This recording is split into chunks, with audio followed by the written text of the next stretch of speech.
Alain, propos d'un Normand. Il y a des gens qui vous définissent un peuple en deux lignes. L'Américain est industriel, l'Allemand est militaire, l'Anglais colonise. Je ne sais pas comment un homme raisonnable oserait faire ainsi le portrait moral d'un peuple. Je ne l'essaierai pas pour un individu. Il n'en est pas un, parmi ceux que je connais le mieux, dont je puisse étaler le contenu sur une table, comme on fait pour un sac de bonbons. Tel homme, courageux un jour, et le lendemain poltron comme un lièvre. On peut bien dire qu'un homme ne volera pas, ou ne manquera pas à son serment, ou ne fera jamais de bassesse pour une place ou pour un avancement. On peut le dire, et même le croire, mais on n'en donnera jamais de raison solide, et personne n'oserait présenter comme une science ce qui est tout au plus l'expression d'un sentiment assez confus. Et puis, qui peut dire qu'il se connaît bien lui-même et jusqu'au fond? Or, on ne connaît jamais son prochain aussi bien que soi.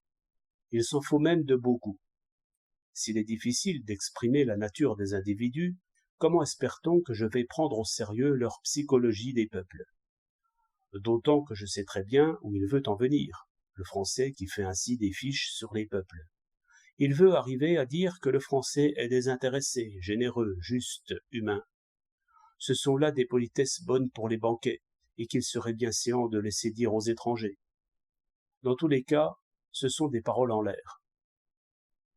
Les peuples, autant que les individus, agissent d'après leur nature propre, sans doute, mais aussi d'après les circonstances. La France s'est battue pour le droit. Cela était vrai peut-être au temps de la Révolution. Et encore pourrait-on discuter là-dessus. Était-ce vrai quelques années plus tard, alors que les armées impériales campaient en Italie, en Espagne ou en Allemagne? Il semble bien que non, à voir les choses en gros. Et si l'Allemagne est devenue une puissance militaire, c'est bien un peu malgré elle, et à cause de nous. Mais ces vues sommaires ne sont ni vraies ni fausses. Les socialistes allemands ont pensé et écrit pour le droit et pour l'humanité, tout aussi bien que les nôtres. Il y a dans tous les pays des pacifiques, des violents, des ambitieux, des avares, des usuriers, des coupeurs de bourse, des escrocs, des mélancoliques et des fous. J'imagine qu'un Écossais peut différer autant d'un habitant de Londres qu'un Toulousain diffère d'un Rouennais.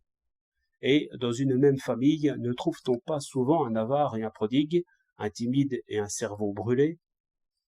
Qui donc oserait définir l'esprit de famille? Et ceux qui nous décrivent l'âme d'un peuple? À travers quel brouillard voient-ils donc les choses et les gens? 19 décembre 1907.